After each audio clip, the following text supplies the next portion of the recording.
విశ్వాసం, అదే మరి నమ్మకం. అందుకే వారు కూడా వ్యక్తిగతంగా వచ్చి ఎండార్ చేయడానికి వారు ముందుకు వచ్చారు. కాబట్టి కేంద్ర సహకారం మెండుగా ఉంటుంది, పూర్తిగా ఉంటుంది. అదేవిధంగా ఈ యొక్క మేనిఫెస్టోను అమలు చేసే బాధ్యత జనసేన, తెలుగుదేశం 2 పార్టీలు తీసుకుంటాం. గౌరవ ముఖ్యమంత్రి చెప్పినటువంటి మాటలు వ్యక్తిగతంగా ఈ మేనిఫెస్టోని అమలు చేసేటువంటి బాధ్యత జనసేన, తెలుగుదేశం పార్టీ ఉమ్మడిగా తీసుకుంటున్న కారణంగా ఈ మేనిఫెస్టో 5.5 కోట్ల మంది రాష్ట్ర ప్రజలకి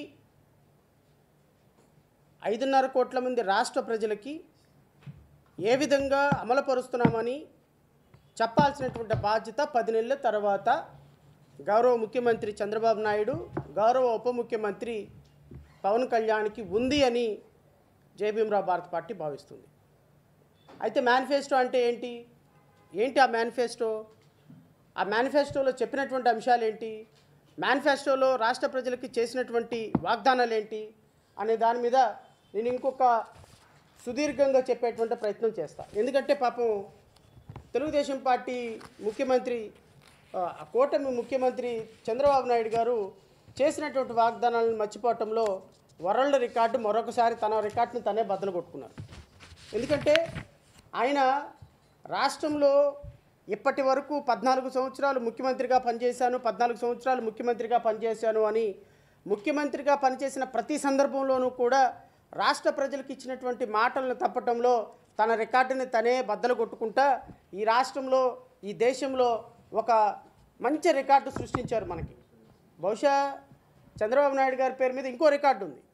ఏంటి అంటే భారతదేశంలో ఉన్నటువంటి 29 రాష్ట్రాల్లో అండ్ కేంద్రపాలిత ప్రాంతాలతో సహా ప్రపంచంలోనే బహుశా ముఖ్యమంత్రి, భారతదేశం అనుకుందామండి, ప్రపంచంలో ముఖ్యమంత్రులు ఉండరు కానీ భారతదేశంలో ఉన్నటువంటి అత్యంత సంపన్నమైనటువంటి ముఖ్యమంత్రుల్లో నెంబర్ 1 ముఖ్యమంత్రి మన ముఖ్యమంత్రి చంద్రబాబు నాయుడు గారు.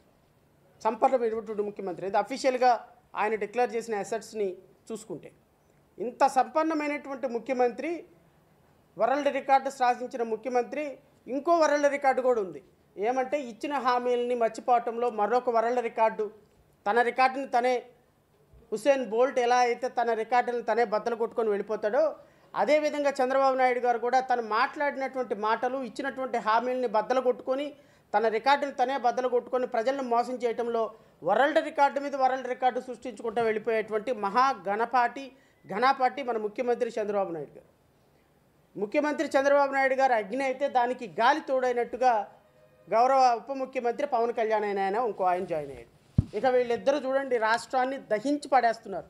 అగ్నికి గాలి తోడైనట్టుగా, అగ్నికి ఆజ్యం తోడైనట్టుగా మన ఉప ముఖ్యమంత్రి పవన్ కళ్యాణ్ గారు అసలు అద్భుతమైనటువంటి ప్రసంగాలతో ఊదరగొట్టినటువంటి ముఖ్యమంత్రి గారు వీళ్ళిద్దరు చివరికి రాష్ట్రాన్ని తీసింది ఏందా అంటే పెద్ద గుండు 10 నెలల తర్వాత ఈ రాష్ట్రంలో. నేను అవన్నీ వివరిస్తా, రాష్ట్ర ప్రజలకు వివరిస్తా. ఎందుకంటే సరే కొత్తగా వచ్చింది రాష్ట్ర ప్రభుత్వం, ఆ రాష్ట్ర ప్రభుత్వాన్ని మరలా విమర్శిస్తే ఇమ్మెచ్యూర్డ్గా ఉంటుంది, ప్రీమెచ్యూర్గా ఉంటుంది. అప్పుడే విమర్శ చేస్తే ప్రజలు అరే కూటమి ప్రభుత్వం వచ్చి 10 నెలలే కదా అయింది, 1 నెలే కదా అయింది, 2 నెలలే కదా అయింది, మరి ఇంత తొందరలోనే విమర్శ స్టార్ట్ చేస్తే కరెక్ట్గా ఉంటుందా లేదా అనేటువంటి కొంత మీమాంసలో నేను కూడా ఉన్నాను, మా పార్టీ కేడర్ కూడా ఉంది. కానీ ఇక వదిలే ప్రసక్తే లేదు. ఖచ్చితంగా నేను కూటమి ప్రభుత్వంలో ఉన్న పెద్దలందరికీ చెప్తున్నా, ఈ దేశంలోనే అత్యంత నిజాయితీగా నిష్కల్మషంగా ఉండేటువంటి వీర మహిళలకు చెప్తున్నా, జన సైనికులకు చెప్తున్నా, ప్రపంచ రాజకీయ చరిత్రని మార్చడానికి మరొక పవన్ కళ్యాణ్ గారు వారి ఎవరెవరినో తీసుకొస్తూ ఉంటారు, వారందరినీ ఆదర్శంగా తీసుకున్నటువంటి ప్రపంచ రాజకీయాలను మార్చాలనుకున్న గౌరవ పవన్ కళ్యాణ్ గారికి కూడా చెప్తున్నా, మీరు మాటలు చెప్పి, మాయ మాటలు చెప్పి, మోసపూరితమైన మాటలు చెప్పి అధికారంలోకి వచ్చిన మీరు చెప్పినటువంటి ప్రతి మాటని తూచా తప్పకుండా ప్రజల కోసం అమలు జరిపి చేరాల్సిందే. మీరు అమలు జరపకపోతే చొక్కా పట్టుకొని అమలు చేయించాల్సిన బాధ్యత రాష్ట్ర ప్రజలకు ఉంటుంది. రాష్ట్ర ప్రజలు మిమ్మల్ని చొక్కాలు పట్టుకొని రోడ్డు మీదకి లాగి మీరు ఇచ్చిన హామీలు ఏమవుతాయని అడిగే హక్కు వాళ్ళకి ఉన్నది. ఎందుకు అంటే మీరిద్దరు మాటిచ్చి ఈ రాష్ట్రంలోకి అధికారంలోకి వచ్చే కారణంగా సొల్లు కబుర్లు సోది కబుర్లు చెప్పుకుంటా రాష్ట్ర ఆర్థిక పరిస్థితి బాగాలేదు, 5 సంవత్సరాలు విచ్ఛిన్నం జరిగింది, 5 సంవత్సరాల్లో ఏం జరిగిందో తెలీదు, ఇవన్నీ రాష్ట్ర ప్రజలకు వద్దండి. ముఖ్యమంత్రి చంద్రబాబు నాయుడు, మాజీ ఉప ముఖ్యమంత్రి పవన్ కళ్యాణ్ సంపద సృష్టిస్తామని చెప్పినారు. సంపద ఎలా సృష్టిస్తారో రాష్ట్ర ప్రజలకు అనవసరం. సంపద సృష్టించాల్సిన బాధ్యత మీది, కూటమి ప్రభుత్వం ఇచ్చిన హామీలను నిర్వర్తించాల్సిన బాధ్యత మీది. ఈ రాష్ట్రంలో ఉన్న 5.5 కోట్ల మంది ప్రజలకి మీరు ఇచ్చినటువంటి హామీలు ఖచ్చితంగా నిర్వర్తించాల్సిన బాధ్యత మీది.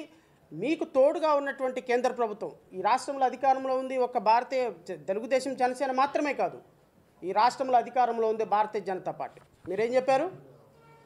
నేను మళ్ళీ ఇంకోసారి వినిపిస్తాను. పూర్తిగా ఉంటుంది నమ్మకం. అందుకే వారు కూడా వ్యక్తిగతంగా వచ్చి ఎండార్ చేయడానికి వారు ముందుకు వచ్చారు. కాబట్టి కేంద్ర సహకారం మెండుగా ఉంటుంది, పూర్తిగా